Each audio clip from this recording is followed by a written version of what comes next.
Well, blessings, everybody, and welcome back to Acts Part 2, Lesson number 8, the last one in our series. Most of y'all, if not all of us, have gone all the way through the Gospel of Luke and all the way through Acts, and so I commend you because you have now laid a solid foundation, right, for understanding. A lot of times people think that when you study this way, that you learn everything there is to know about it. No, no, no. We're just laying a foundation, okay, to gain understanding that the Spirit wants us to have from now on. Well, what we see is that Paul and Aristarchus, Luke and Julius sail from Caesarea.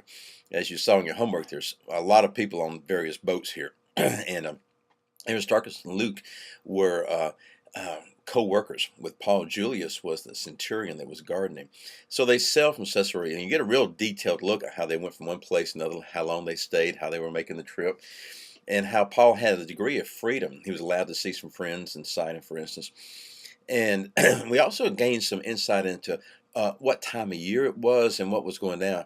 We know it was late in the season, shall we say. It was late in the year because of, I think it was verse 9 in the chapter, that said that the fast had passed. Okay, the fast had passed. Paul was using that as a time, that, or Luke was when he wrote this, of a time of saying, okay, this is what time of year it is. The only fast within the Hebrew feast, the only fast that would have been mentioned is the Day of Atonement. And so that's in the fall, September, October.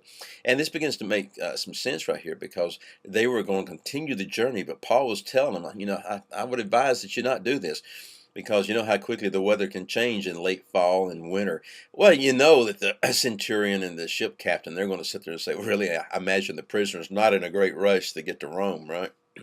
So anyway, it was a pretty day, and they decided to leave Fair Havens, which would have been a nice place to stay. But they decided that it wasn't worthy of wintering there. And so they left when it was good weather, but very, very shortly they encountered what we call a nor'easter. And you saw the whole sequence and the things that happened right there. They started tossing things over. It was a horrific thing. They were caught in the storm for 14 days. They couldn't eat. They couldn't do anything. Can you imagine the seasickness?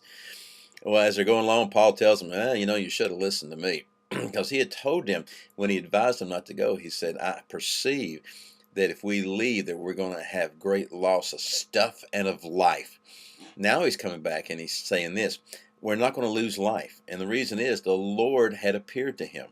He said, the Lord appeared to me and told me this, that I must testify in Rome, and that God has granted me your lives. I found that really interesting because of this right here. The Lord has granted your lives because I need to get to Rome.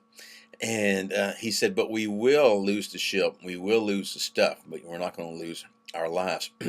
And so you saw all the sequence and the things that happened. Some of the sailors tried to leave, but Paul told them, no, if you leave the ship, you're going to die. Everybody must stay here together. When they finally make it to land, they're about to get out and swim the shore and various things.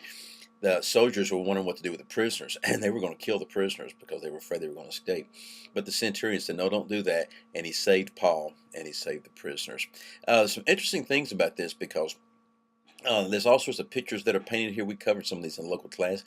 But some people want to say that the storminess and all this kind of stuff is what we face in the world, the things that occur like that. And what Paul says, you have to be on the right ship and you have to stay in the ship if you want to make it through the storm. Y'all keep pressing on. I'll see you again next time.